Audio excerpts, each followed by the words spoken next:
கர்த்தருடைய பரிசுத்த நாமத்திற்கு மகிமை உண்டாவதாக. வெள்ளைப்போலம் என்கிற இந்த நிகழ்ச்சியின் வாயிலாக இந்த காலை வேளையில் உங்களை சந்திப்பதில் எனக்கு மிகுந்த மகிழ்ச்சி. கர்த்தர் தாமே இந்த நாளை உங்களுக்கு ஆசீர்வாதமான நாளாக மாற்றி கொடுப்பாராக.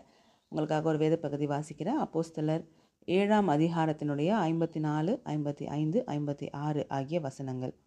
இவைகளை அவர்கள் கேட்டபொழுது மூர்க்கமடைந்து அவனை பார்த்து பல்லை கடித்தார்கள். அவன் பரிசுத்த ஆவியினாலே நிறைந்தவனாய் வானத்தை அண்ணாந்து பார்த்து தேவனுடைய மகிமையையும் தேவனுடைய வலது பாரிசத்தில் இயேசுவானவர் நிற்கிறதையும் கண்டு, அதோ வானங்கள் திறந்திருக்கிறதையும் மனுஷகுமாரன் தேவனுடைய வலது பாரிசத்தில் நிற்கிறதையும் காண்கிறேன் என்றான்.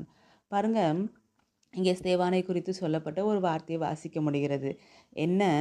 ஸ்தேவானுடைய பிரசங்கத்தை கேட்டு மூர்க்கமடைந்த யூதர்கள் பல்லை கடிக்கிறாங்களாம்.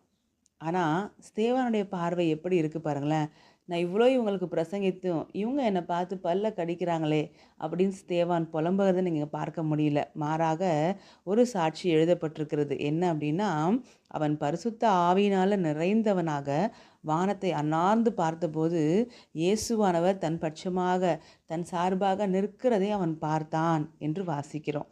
பாருங்க, அப்போ இன்றைக்கி நம்ம வாழ்க்கையில் கூட நம்ம எதை பார்க்கணும் அப்படின்றது விஷயமா இருக்குது. அதாவது நிறைய பேருக்கு நன்மை செய்கிறோம், நிறைய பேருக்கு நல்ல ஆலோசனைகளை கொடுக்குறோம், அநேகருடைய நன்மைக்காக நம்ம பிரயாசப்படுகிறோம். ஆனால் அவங்க அதை புரிந்து கொள்ளாமல் சில சமயத்தில் நம்ம மேலே கோவப்பட்டு பல்லை கடிக்கிறது உண்டு. நம்ம மேலே கோவப்பட்டு தவறான கிரியைகளை நமக்கு செய்கிறது உண்டு, நமக்கு தீமை செய்கிறது உண்டு. அதை பார்த்தோம் அப்படின்னா என்ன அர்த்தம் தெரியுங்களா? பரிசுத்த ஆவியின் நிறைவு நமக்குள்ளே இல்லை அப்படின்னு அர்த்தம்.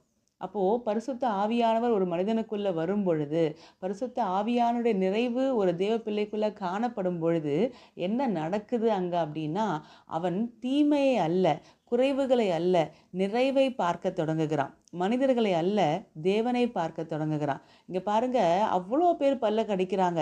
ஸ்தேவானுக்கு அது பயத்தை ஏற்படுத்தவே இல்லை. ஒரே காரணம், அவன் பரிசுத்த ஆவியானவரால் நிறைந்து வானத்தை அண்ணாந்து பார்த்த பொழுது கர்த்தரை பார்த்துட்டான், இயேசு கிறிஸ்துவை பார்த்துட்டான். அதே போல தான் உங்கள் வாழ்க்கையிலையும் அநேகர் உங்களுக்கு தீமை செய்யும் பொழுது, உங்களை பார்த்து பல்லை கடிக்கும் பொழுது, உங்களை பார்த்து நிந்தனையான மொழிகளை, நிந்தனையான பேச்சுகளை சொல்லும் பொழுது, அதையே பார்த்து அதையே கேட்டு நீங்கள் மனம் வருத்தப்படாமல் பரிசுத்த ஆவியானவரால் நிறைந்து நீங்கள் வானத்தை அண்ணார்ந்து பாருங்கள். உங்கள் சார்பாக கர்த்தர் நிற்கிறத பார்ப்பீங்க.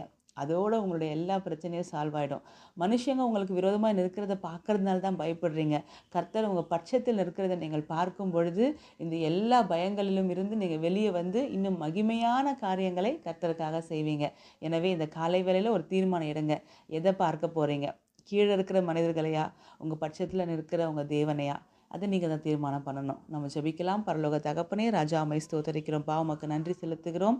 ஸ்தேவான் பரிசுத்த ஆவியானவரால் நிறைந்து உம்மை பார்த்தது போல ஆண்டவரே, நாங்களும் எங்களுடைய வாழ்க்கையின் ஒவ்வொரு சூழ்நிலையிலையும் ஆவியானவரால் நிறைந்து உம்மை பார்த்து ஓட எங்களுக்கு உதவி செய்யுங்க.